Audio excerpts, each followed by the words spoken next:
And we both had a heart to see something change, and we knew we needed numbers and data.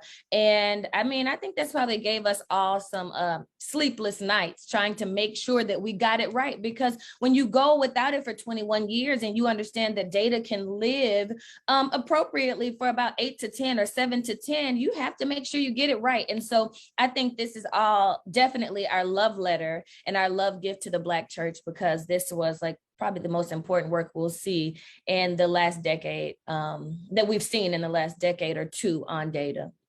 Wow. Well, thank you so much for your labor of love. I am excited to jump into the series of conversations that we're going to have today. We're going to have 3 panel conversations exploring a few different topics. The first conversation we want to explore, and they all parallel various segments in the study, but the first conversation is going to be about the fact that the church is very much so alive.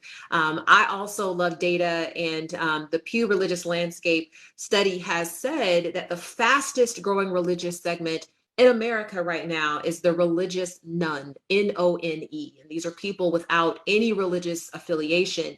And so you would think, well, the church must be dying. But in fact, we're going to talk to some pastors and ministry leaders today who say that the church is alive. And I believe it is too. So that's going to be our first conversation. Then we're going to talk about leadership development and pastoral transition, because I think from a cultural standpoint, we know that the Black church tends to be led by older pastors, older preachers, older leaders comparatively to other groups. And so we're going to get into what that means from a transition standpoint. And our final conversation is going to center around issues that are shaping the future of the Black church. So I'm excited to dive in. Let's start with our first conversation. We're going to be joined by a couple very important leaders in the church.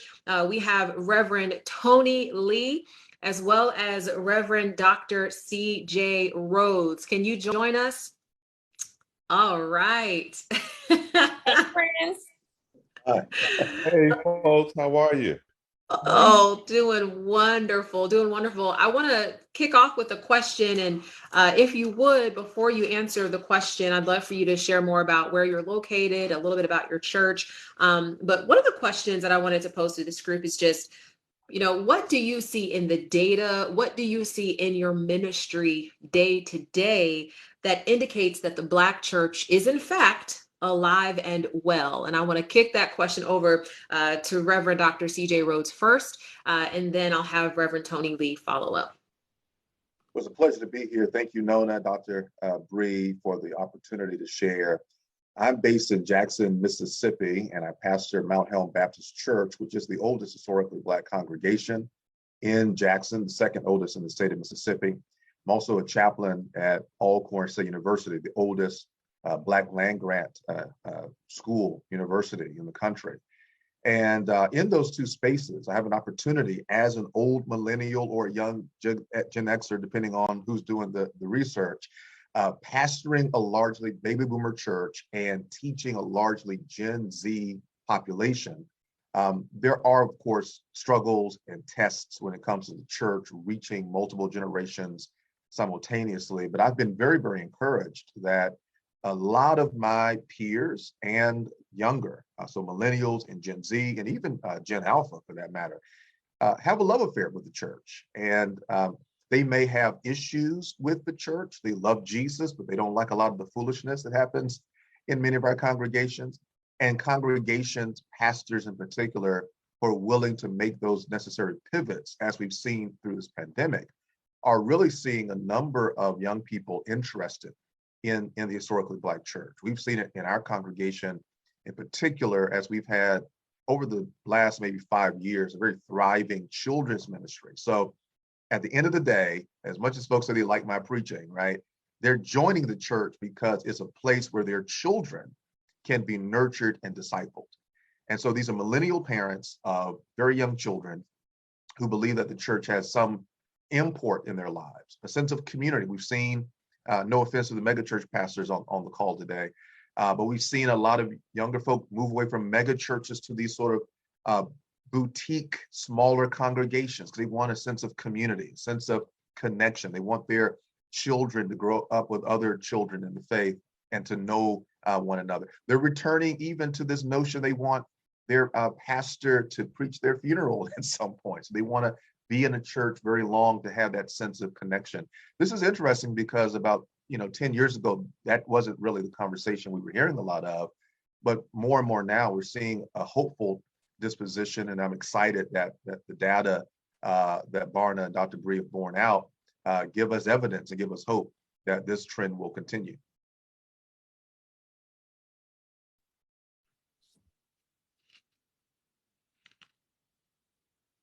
Reverend Lee, thank you so much for Dr. Rhodes. That was very, very insightful. Thank you. Thank you. I was a little awestruck by Dr. Rhodes. That's my guy. And we're always happy to just kind of hear his insights. I think a couple of things when I'm looking at the data. One, and I'm currently lead a pastor of Community of Hope A.M.E. Church, as well as serve on the Black Church PAC and National Coalition on Black Civic Participation. Well, I think there are a couple of things that stuck out for me. One in the data was the fact that folks felt that that religion and the Black experience go hand in hand. And what it showed me was the Black church literally is still integral and an integral part of what folks felt was the Black experience. That what it meant to be Black in America, what it meant to be a person dealing with the Black experience, that religion was an integral part of that. But two, I think talking about the relevance of the Black church, one of the things that just was incredibly astonishing to me was looking at the data when it was asking about who were the most important leaders in the Black community. And when you saw how generationally Gen Z and millennials felt even stronger than boomers and Gen X, that the Black pastor was the most important leader in the Black community. And I think that's extremely important when we look at this current time frame, coming out of a time in which leadership was so significant and important, coming in the middle of a pandemic in which you had this kind of unprecedented situation, and then dealing with the issues around George Floyd and all that was happening in the Black community and protests, et cetera. So you had pandemic and you had protests and you had politics and the political landscape. So you had the three Ps, but yet in the midst of that kind of a moment, the younger they went, folks felt even stronger that the Black pastor was the most important leader in community. And I think that spoke very highly for the relevance. We used to always say that the Black church was a center of Black community. The Black preachers and Black pastors were kind of those central leaders in community, helping folks to move. And I think that we really see that in the data, in those two data points. Oh, that's such insightful words. Dr. Bree, I'd love if you could also just kind of augment the conversation with what you saw as you were conducting the study, and maybe what surprised you and reaffirmed the fact that the Black church is alive.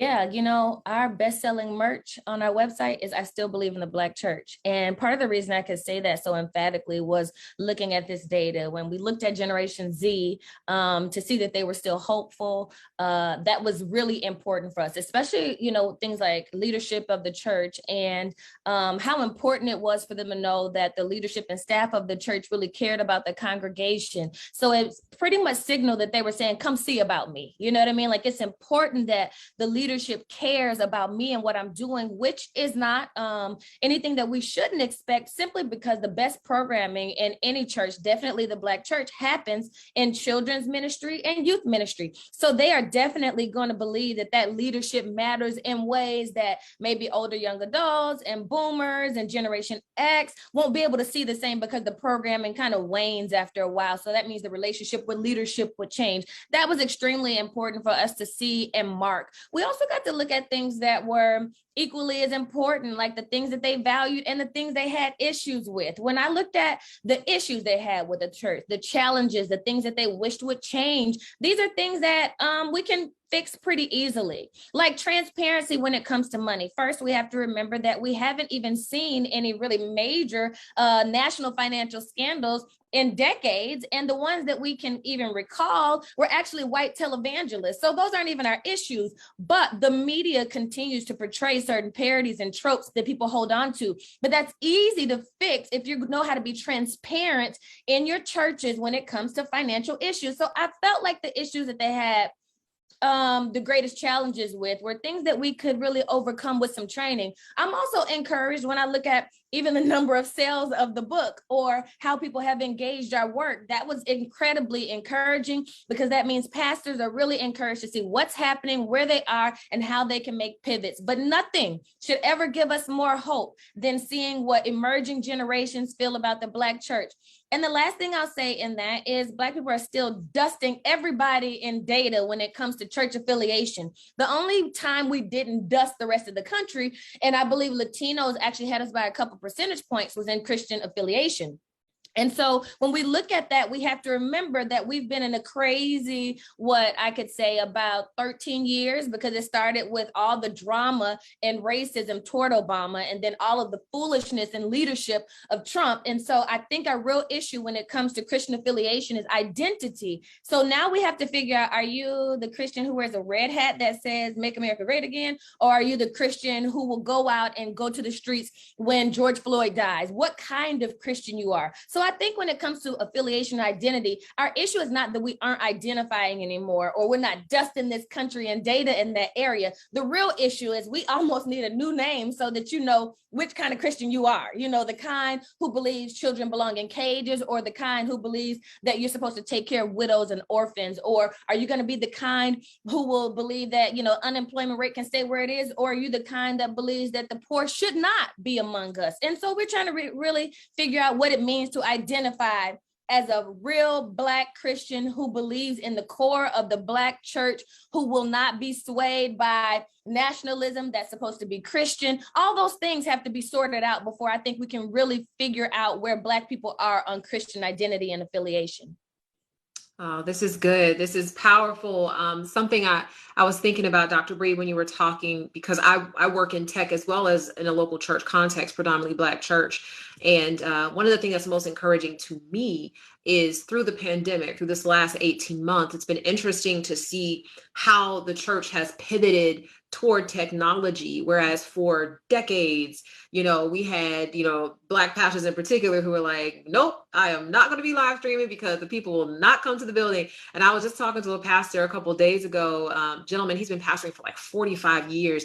And he said, Nona, you know, I would have a Bible study and we would have maybe 5-7 people show up. But as soon as I started live streaming, we would have like 100 people. And he was like, we're still live streaming today. And so I take a lot of hope in that we are leaning into the gifts and the opportunities and technology that God has given toward all of us. So I think we also can't forget, Nona, that people had to figure out if Facebook was the devil, if the internet was the devil, you know, all those things had to happen. But in the pandemic, we had to decide where we were on science, which included technology. You know what I mean? Like, and so, you know, for a while it was like, well, Dr. Fauci said, they were talking about Dr. Fauci like he was the pastor, and you know, like pastor. And then I think we just kind of accepted science and technology kind of together in a way that we hadn't in a while. So now Facebook is not the devil.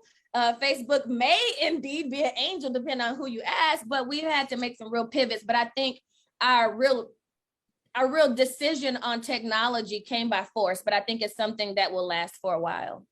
This is good. Awesome. Well, we're going to pivot to our second question because I think it builds on this first question, which is all about leadership development and pastoral transitions. One of the things I want to do is I want to invite a couple additional pastors and leaders into this conversation. We've got Pastor John Perez, if you would please join us, as well as Reverend Christopher Harris. And I'm also going to ask Dr. Jamal Bryant, if you would join us as well. The question that I want to pose to this group is, what do you see as the greatest need in the church when it comes to leadership development? I can't wait to hear your thoughts on this. Reverend Harris, why don't I start with you, and then we'll go to Pastor Perez, and then I'll end with Dr. Bryant. Yeah, good to see you again, Nona, and to, of course, to Dr. Bree. Salute, kudos to you for being such a pioneer in bringing this research current. We honor your sacrifice and commitment to this, and of course to all of the other sisters and brothers on today with us. I think that, and the book addresses this a little bit, that I believe, as Dr. Sam Chan says, there's a tsunami of succession coming to the church, and particularly the Black church. There is a significant graying of the church, and we've got to be committed, I believe, to acknowledging that, right? Those days of our pastors having to stay in the pulpit because they were not financially prepared, because they did not raise up other leaders, et cetera, et cetera. That's got to be a day that we just got to put those days behind us. So there's a significant day coming, I believe, where we've got to acknowledge that. My company was started, diversechurchjobs.com, specifically to help meet this need, because churches and pastors can no longer just rely on their own Rolodex, their own personal network. It's one thing to staff your church because of people that you trust, but oftentimes that happens at the loss of people who are actually skilled and know how to do the job. And I think we've got to make sure that we make space for people to know how to do the job. I think secondly, and I've got a few other things, but I'll stop here so that my brother, Pastor Perez, can jump in here. We really need our pastors, from a leadership standpoint, to be emotionally healthy, and also to be emotionally equipped to handle space for different kinds of leaders, right? That whole idea of keeping people down or not allowing people in their various gifts to thrive is no longer going to work. I think if God is sending 10s to your church, as a pastor, you got to become a 10 so you can make space for those 10s to stay as well, and to be able to thrive with all the gifts. Within that context, historically, the church, we've made space for the people that are on the platform, the people with the microphone, the people that have the pulpit gifts. But I think now we've seen that every gift is important. And from a leadership standpoint, we've got to make space for every gift to thrive in the body. 5 years ago, Nona, the pastor would have probably not even known the name of the camera guy and the people working in the sound tech booth or whatever. But now I promise you, every pastor in America knows the name of their camera people, their sound people, their graphics people, et cetera, because we got to make space in the body for every single gift, including the gifts of administration and so many other things. So I'll stop there. Wow. Awesome. So you would have thought, I think I sent you my notes because I think you read half of them. So you've already saved me like 3.5 minutes, which is great. So my name is Pastor John Perez, and don't let my looks fool you. Let me just start by saying that, okay? I am from the Church of God in Christ. I actually am a pastor, been in ministry for 27 years, been a pastor for 6 years, married to my lovely wife, Dr. Paula, who is my African queen. Yes, I am married to an African-American woman, and I am an Afro-Latino. So please don't let my looks fool you, because I've been in the Church of God in Christ since 1994. I'm saved, sanctified, and filled with the Holy Ghost, as you would hear the people in Church of God say. So I've got that down pat. But let me go into what we came to talk about today. I'm here also representing, I'm also just newly appointed the Vice President for Equity and Diversity for the Charles E. Blake Ministry Initiative for the Church of God in Christ. So I am now working on bringing more people who look like me and might talk another language and talk other different languages into the Church of God in Christ. So we are trying to diversify this great church. And, the question really became, as I looked at it, how do we, leadership development? I think, Nona, you hit it. Dr. Bree I love what you were saying. I thought she was going to preach this whole thing out today. And I was just going to give her my time because she was doing a great job. So leadership development, I think the first thing, and I heard Pastor Harris, pastors don't have a succession plan. We need to build the plan, right? Because we're not doing it. And that's causing some difficulty. We heard, in the data that, hey, look, pastors are staying there. They're taking this like a Supreme Court position. I'm there until I die. Well, guess what? Your ministry might die if you don't start a succession plan. We've got to get people, the young people. I remember hearing this message in 2008, changed my life. It was by Otis Lockett. He said, developing the second man. What's wrong with being the second man? We want to be the guy with the mic. We want to be the guy that's on live stream. We want to be the guy that everybody sees. Well, look, Moses had Joshua, he had Caleb. What's wrong with developing those? How about Deborah's? We've got some women in the Church of God in Christ. If it wasn't for the women, we'd be in a whole lot of trouble, because they are the backbone of the church. We need to develop more women and put them in strategic places where they can flourish. Now, leaders are supposed to produce more leaders. That's what we're doing. And I think I heard Dr. Harris say that. How about we focus on the people that are in the pews, not try to pigeonhole them in positions that we need? I think we miss it. We've got the assets, human assets, right in front of us. And sometimes we're not developing those that are right there. So we need the usher, but they really might be good at administration, and we're not putting them into places. Look, leadership is more than just preaching. If you think that my job is just about preaching, please, I want to be there. I want you to come with my house at 3 o'clock in the morning when I get the phone call and I got to go to the hospital. If you think this is about preaching, or how about when I've got to go take care of a mom when her son just got shot? How about going to the funeral? That's what this is about. And we've got to build up these leaders. We've got to build up the second man. We've got to get them prepared. I heard you guys talk about there's so many gifts and talents in the church that, we're not developing. So, I came to give you some helpful hints if I could, right? Look, we've got to do something that is maybe not synonymous with the church. We got to start having meetings and retreats. We got to start looking at leadership development plans. We got to have a personal growth plan for our leaders. How about we're committed to training, right? We get training on our job, but we don't do training in the church. How about we start doing training that's committed to communication to innovation? How about reading some books? I know it's great to read the Bible. I'm not saying you don't stop doing that, but I am start saying that, look, there are some leadership books out there. John Maxwell might be one of them. There's plenty of people out there that have leadership books. But I think that if we don't build this succession plan, the book talked about the Black clergy legacy. If we don't start building the plan, then where's the legacy? We're leaving the legacy. There's young people out there that are raising their hand and we're just saying, yeah, I don't see you. Well, they're going to be seen in somebody else's church, because if we don't start acknowledging they're there, then somebody else will. And that talent's going to leave. So we've got to do a better job. Nona, Dr. Bree, thank you for my time. I am going to exit stage left. Oh, good stuff. Thank you so much. Dr. Bryant, we'd love to hear your thoughts as well. Thank you so much. First, Pastor John, when I saw you, I thought you were PAW. So I'm glad to know that you're Kojic. You have debunked all of the rumors I had in my head. I tried. That was my first job today, was debunk the rumors. I had to do that first because I had a bishop tell me that, look, I'm high yellow. Yes.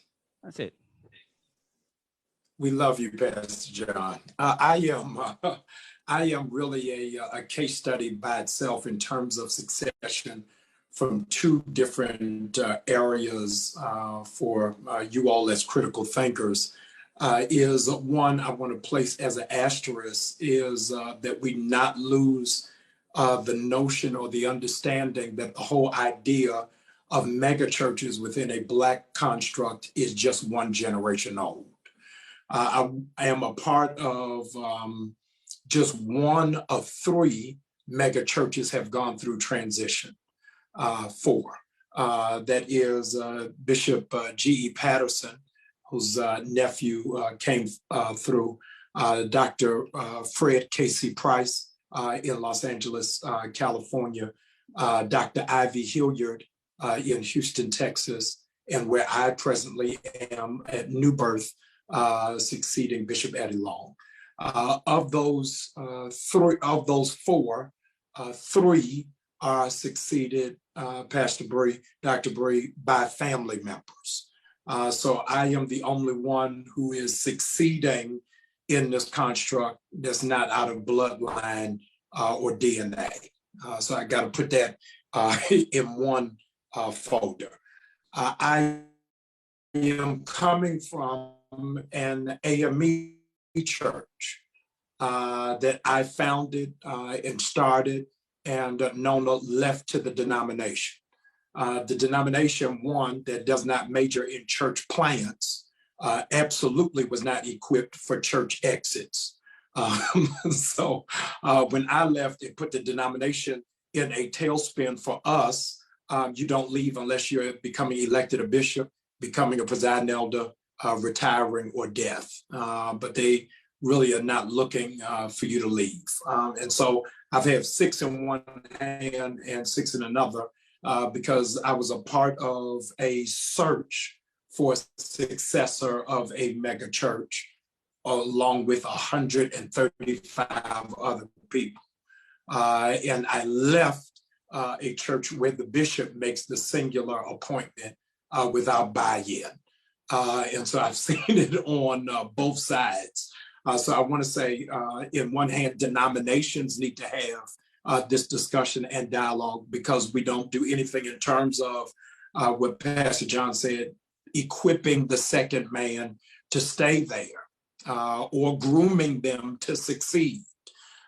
Is I want you to be here for 4 years, or to understudy or shadow me for 4 years, 5 years, and then come in a denominational construct, whether it's Kojic or AME decision, and 99.9% of the time, they are not going to take the second man, even though they have been trained, even though they've learned the culture, learned the system, or know the people.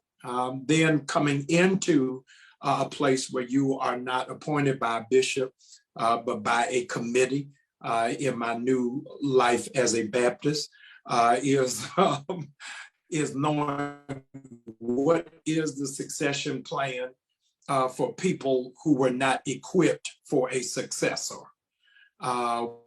which is a whole nother mind frame. My sister, most of you know, is a clinical psychologist, and I had to call my sister 8 months into my pastorate at New Birth because I said to her, Dr. Tamer, tell me what to do with a church that has not walked through grief. All of them are in 5 different stages of grief at the same time. And so I'm talking about casting vision, and they're still in mourning. And so that succession plan has to come in several different ways that I can't even unpack here, Nona, in terms of succession after trauma. Succession, most time we think about succession, we think about death in the Black church, but trauma or emergency succession, what does that look like when it's not death or burnout, but removal? So all of those things, my highest number, Pastor Harris, of viewers at New Birth, embarrassingly for me on stream, is now Baltimore. That's not because of evangelism, it's separation anxiety, because they were not equipped for that. So it's got to be several different layers of not just what happens in the back room or the boardroom, but preparing the people for what that succession looks like and what that means. Half of my staff that I've inherited still have pictures of their predecessor on their desk. Because they're still living in that mind frame and in that season. So what I want to put forth is that succession planning can't be in a cloistered group, but the whole church has got to move through that process and ready themselves. As an AME, you get an appointment every year, but my church believed it was perfunctory, that I was just going to be there forever until my retirement banquet, when they've been through the whole process at annual conference and know this is just for 1 year. So that's succession. I also want to add, as a third generation AME preacher, that we enlarge the thinking of those who are passing the baton, that you do not have to keep it in the family. And I don't even know what palatable way to put that there, but a lot of our churches are choking off, dying off from what I'm going to call apostolic privilege. Because I was born in it, it's supposed to be mine. Because I was raised there, I know it better than anybody else. And a lot of our churches are stifled in that regard because they believe of that entitlement. And you now see the vapors of it. Last, let me say to you, is the succession that is planning not just around a person, but a mind shift. I want to suggest that the whole era of what my church knows, and my church in Christianity Today and so many other magazines has been listed as one of the top 10 mega churches in America. And I had to say to my leaders just a week ago in our leadership retreat, I need you to get in your mind the reality of not seeing our church full again. What does that mean? And are we mega electronically and not physically? That potentially, Pastor Findley, the next generation of my sons and daughters in ministry, I will not be giving them buildings, I'll be giving them laptops. That you are planning a church, not in a storefront, but I am gifting you with a web address and a Wi-Fi passcode. Go ye therefore and take the nations for the earth. They need a graphic designer too, though. Say it again. Can you gift them a graphic designer too? Because you know you're nothing without a graphic. Amen. Listen. You can. That doesn't look like an obituary cover. Yeah. Please don't even get me started. Oh my God. Thinking you're going to the homegoing celebration and it's a prayer service. Michael J. Fox, Back to the Future. So we have to do it. I am intentional. I just turned 50 in May. I'm intentional that all of my pastors have to be younger than me. That if you at my age, you are graying out. I've read a long time ago, you are only as old, as young as your last time you changed your mind. So whenever was the last time you changed your mind, that's when you stop growing. And so in that succession plan, make sure it's not just your peers at the table, but that you have people that have a forward trajectory and have a prophetic vision of where the church is going and how it is that you move. And so I am betwixt two different transitions at the same time. I am transitioning where I am, and I am helping to transition where it is that I've left. Oh, so profound. I'm gonna let Pastor Harris, if you would, super brief, and I'm gonna go to breathe, and we'll go to our last conversation. Go ahead.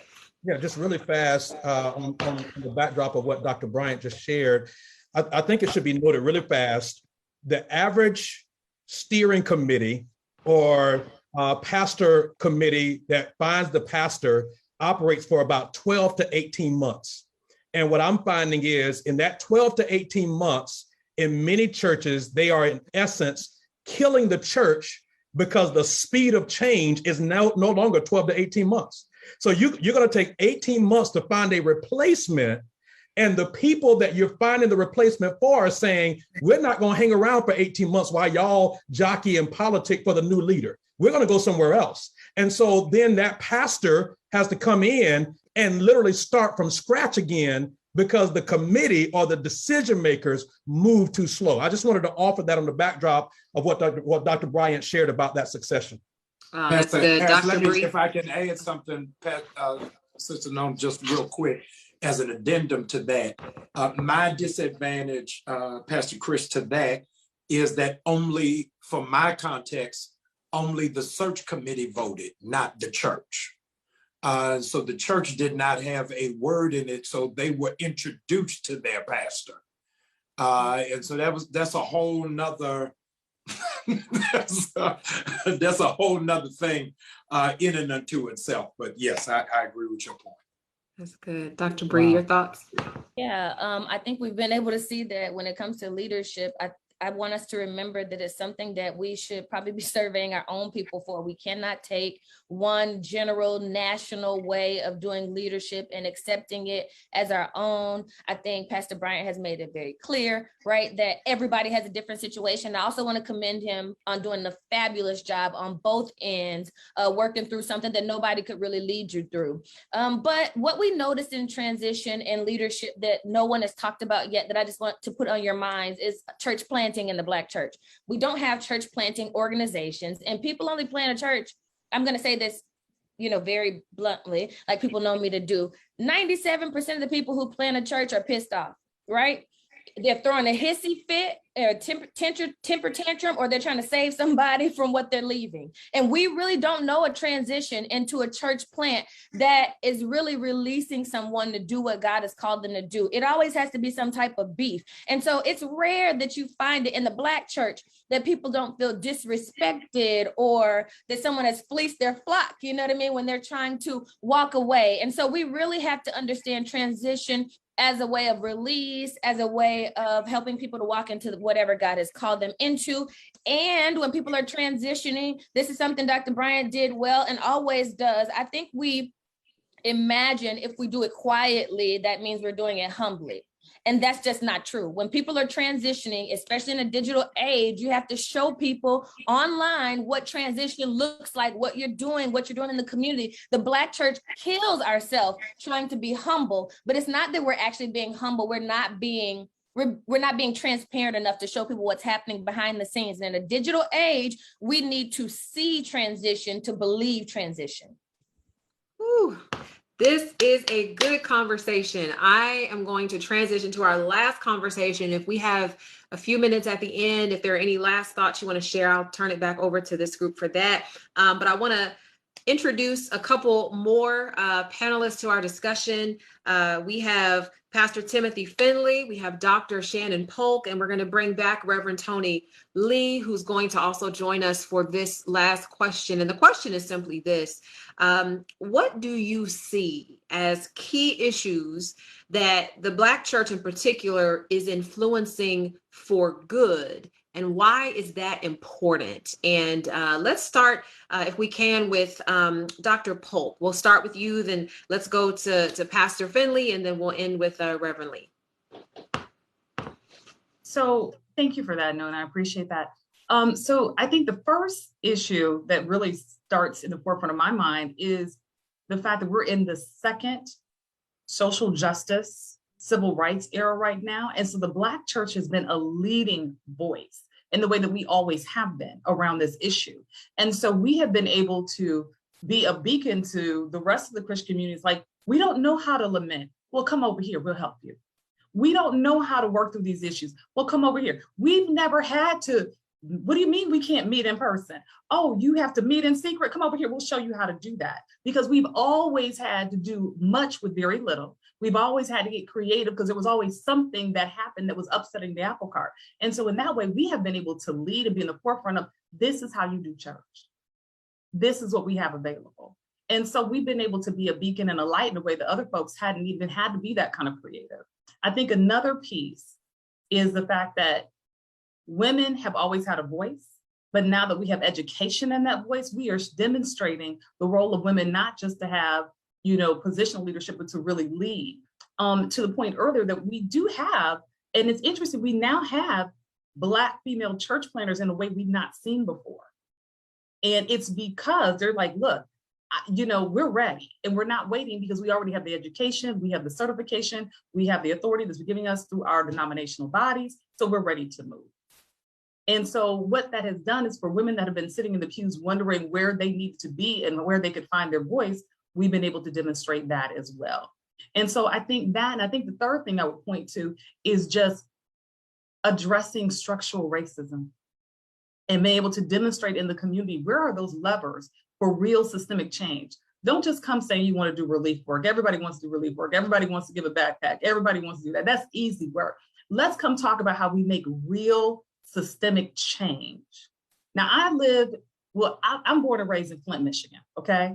And so so when we talk about everybody wants to come in and do something, oh, you have water issues, we want to come in there. How are you going to come in so this never happens again?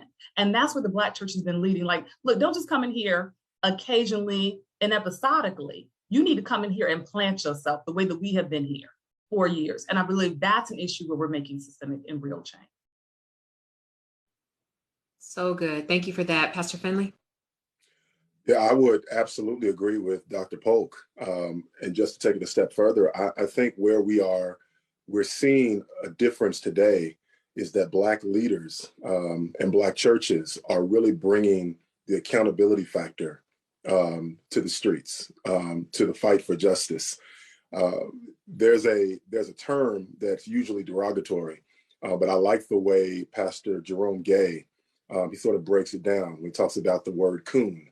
And he says coon for him stands for contributing to ongoing oppression through negligence. And for a long time, especially younger folks, we're seeing that our silence in the Black church was certainly an impediment. Well, what we're seeing now, especially coming out of 2021, this year, especially last year, we're seeing now that people are more apt to look to pastors to speak to social justice issues. And as the data has shown, they're looking to pastors to be the leader in these sort of pockets and movements. I even think about the judge that just said that they don't want any more Black pastors coming, and then seeing people like Dr. Bryant immediately step up. And now you have this swath of pastors that are going to descend on this city and this town to show that not only are we here, but we're not silent. And I think where we are now as a country, where many of our churches are, now we're getting back to a point to where people expect accountability, and they expect us to speak out. I am in the midst of a race here. I'm campaigning for a particular position, and one of the local news stations put up the headshots of all 4 candidates. The 2 white men were in professional headshots with suits and ties. The 2 Black candidates, including myself, were in street clothes in the midst of racial justice issues. Immediately, I spoke to that, and 3 million views later, now there's been a whirlwind of change. We as pastors, I believe now, we're back to doing those kind of things that are shifting the needle and shifting our cities. Yes, Reverend Lee.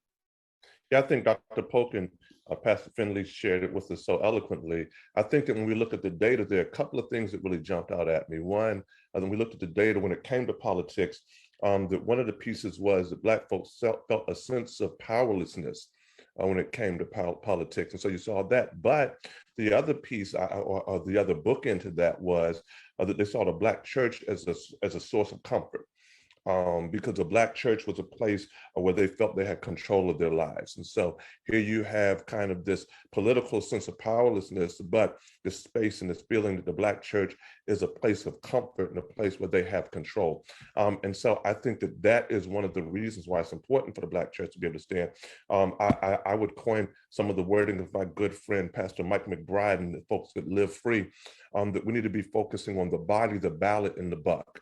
That the body and dealing with Black lives, and that Black lives do matter, and whether that is a crime that's happening by police against Black bodies, or even crime happening in communities, because we understand that a lot of that has other repercussions. The ballot, and that's political empowerment, and the buck, economic empowerment. And so I think there needs to be that kind of a focus. We need to be able in this season to deal with the fact that the budget of the United States government is a moral document. And that there's a need to be able not just to kind of be sidelined to certain issues, but to be able to look at the budget no matter what party is in play, and to be able to make sure that the resources are being able to get to our communities, because the budget is a moral document. I'm blessed to see what Pastor Bryant is doing, my good brother, and making sure that folks are making their way down to Georgia. I am currently in Williamsburg with my parents. My parents are older, and we kind of bring them away to give them space to be away. But myself and my brother are going to be leaving here to go to DC on Tuesday to be with the National Coalition on Black Civic Participations and Black Women's Roundtable, because these Black sisters are calling Black women and allies coming together to protest around the John Lewis Voting Rights Act. That right now in Congress, we need to be making sure that we are pushing the feet to the fire of the Senate to be able to pass the John Lewis Voting Rights Act and some of the other voting rights acts, et cetera. And so that's where I believe you see the Black church showing up. And that's where it's going to be necessary for us to continue to show up and to show out, so that we can be that place of comfort and Black folks feeling like they've got control. This is good stuff. Dr. B, would you like to add? Yeah, well, first of all, I have to say hey to my homegirl from Flint because I lived in Saginaw, so word up. She talked about women who were starting churches now. Have to remember in Pentecostal churches, this happened often. If I remember correctly, it's my great-grandmother who actually broke away from my family's long history in the A.M.E. church to become Kojic so that she could actually start a church because she wanted an appointment that was honorable. That's still an issue that we have to deal with. And so along with that, we also should know that when we looked at the data around women in ministry, young adult Black men falling behind, clearly. And when I say that, I know people want to look to, oh, well, look at Vice President Harris. Well, we also have to remember that to a certain extent, Biden took a hit even having her. When you can lose any percentage of the Black woman's vote with the Black woman as vice president, that's going to tell you something. So I don't want us to ignore what is happening around Black women right now. I also want us to be hopeful because any Black woman preacher who's even considered candidacy has heard that our biggest nemesis, our biggest enemy in the church is going to be Black women. That was not true in our study. So I want us to know that women are not our enemies and we are actually supporting each other when it comes to women in ministry. That's what I want to keep us hopeful. I also want us to realize we've been in a leadership deficit for so long that people want leadership. Don't be afraid to make tough choices. Don't be afraid to make decisions that people won't love. Black Twitter will tell you, don't nobody want to hear from a Black pastor. Black Twitter will tell you they sick of you, okay? Just sick of you. But the data doesn't say that. So what I'm going to encourage pastors to do is don't give up the clout that you already have. You don't have to give up your standing in the community because Black Twitter has told you that nobody wants to hear from you. It's time for you to make strong decisions that are going to benefit our communities, that will help to drive us forward and be who God has called us to be. For people who are used to being in the Black church and having mean people there because that's just how they are, don't forget friendliness of the congregation shows up in the top 5 when we're looking at what people appreciate most in the church. So that means having mean people in leadership or mean people who go unchecked is almost like allowing a sniper to come into your church and shoot down all your potential members and your current members. And I don't think that's ever going to be acceptable. So we need to make sure we're careful in that. Please, when you're looking at the report, look at what people are saying about buildings. We are building huge buildings. And we also got to see that I think it's 42% of the people want to stay hybrid. So it's not even about how much they love you and if you can get them in the building. People, especially Black people, found out that there was a day called Sunday. And on that day, you didn't have to go to church and spend half your day there. You could beat people to lunch. You could actually do things like golf and go to day parties. And we're never going to forget that we've learned about this day called Sunday. So when people are deciding to stay hybrid, it's not against you. That's their only way to stay with you. So don't fight them on this. If you need to have a separate type of guide or curriculum for people who want to be hybrid, do that. And allow that to follow your ministry so that they can stay close. Also know that in a day where people are watching 6 hours straight of Hebrew Israelite teaching, people are not tired of faith. People want to know that when they click on, you're going to be worth their time. So I don't think the issue is time. I think the issue is production. What I'm not saying is get smoke and lights. What I am saying is make sure you have content that is worth people watching. People are saying they want to stay hybrid. They're not saying they want to leave at 42%. Don't forget that. Stop giving up things that no one's asking you to take away. I think we should be encouraged by what's happening digitally.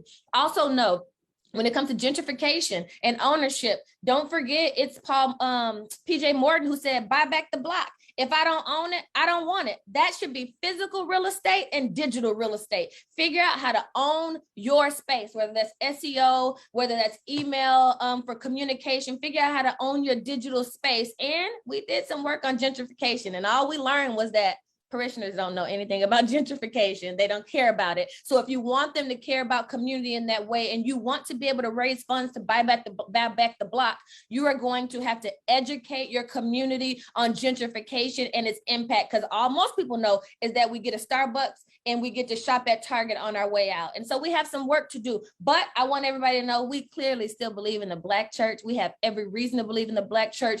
We have lost some footing, indeed, but we have some really manageable fixes to get us where we want to be, because we're still valuable in this world and definitely in this country. Wow, I'm so inspired, and I'm sure everyone who's watching this equally has been just absolutely filled and motivated. I know that a lot of times when we talk about the Black church, a lot of times we talk about it in a negative context without realizing that, I mean, my goodness, I think about even the A.M.E. church, and I think about how when we had people who were free slaves, when we had people who were even enslaved, and they were told that you cannot worship with us, that you have to worship in the slave section, that they said, okay, I'll tell you what we'll do. We'll actually leave and we'll found our own place of worship. And I think that thread of resilience and that thread of strength is so foundational to everything that the Black church stands for. And like you said, Dr. Bree, look, the Black church is not a perfect institution. There's no such thing as a perfect institution when it comes to people, because people are flawed. And yet I look at how resilient our leaders are, and I look at how resilient the members are, and I'm just thoroughly inspired. And I'm so excited that each of you are leaders and voices in this movement to celebrate the legacy of the Black church. So thank you all so much for your time. I know we've come to the end. We could definitely talk for another 2 hours, because you all are so well-versed in this data, as well as in the story of this church. But with that, I want to just first of all, thank Dr. Bree Parker, the Black Millennial Café, for all the work that you've done. My gosh, 21 years of a lack of a data refresh. And now we can see just how vibrant the Black church is because of your labor of love. Thank you so much to the team at Barna, to all of our panelists today. Thank you for making the time. And of course, to everyone who took the time out to watch. We appreciate you. We have a website that we want to make sure you're aware of. It is Findley Findley4Mayor, the number 4.com. If you just need to peruse some websites, you just happen to be, on the internet looking for something to do. Findley4Mayor.com. Thank you. Please make sure you read the full report, because I promise you it is worth your time. So good. So good. Thank you all, and have a very blessed afternoon.